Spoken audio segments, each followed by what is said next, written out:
se mitä täällä tehdään eri lailla, mitä muu on aikaisemmin hoidettu, niin hoidetaan paljon kokonaisvaltaisemmin. Et aikaisemmin uralla se on yleensä ollut sitä, että jos selkä on mennyt jumiin, niin sitten on hoidettu sitä selkää auki siitä, että täällä on perehdytty niihin syihin, että miksi se selkä menee aina jumiin sieltä ja yritetty sitä kokonaiskuvaa hahmottaa, mikä on ollut mun mielestä tosi hieno juttu ja erittäin toimiva.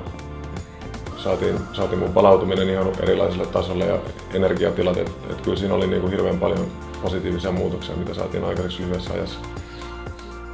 Että on niinku helpompi liikkua, on rennompi liikkua, kun on vähän petreempi ja taipuisampi kroppa, että se on niinku helpotti heti ja niinku puhuin siitä palautumisesta, niin se oli niinku, ei ollut joka aamu semmoinen niinku treenin tai pelin jälkeen, että piti lähteä niinku pinginne kävelee jääkaapille.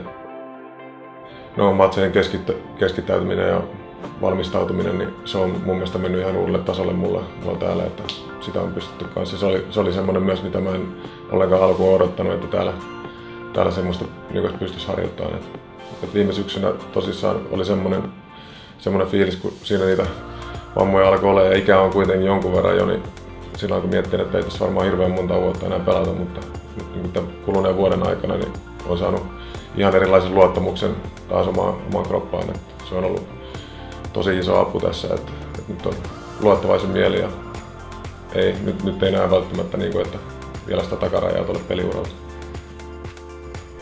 Mulla on ollut täällä niin paljon apua ja kaikki ihmiset, ketkä täällä on käynyt, kenen kanssa mä oon jutellut, niin on sanonut positiivisia asioita tästä klinikasta. Että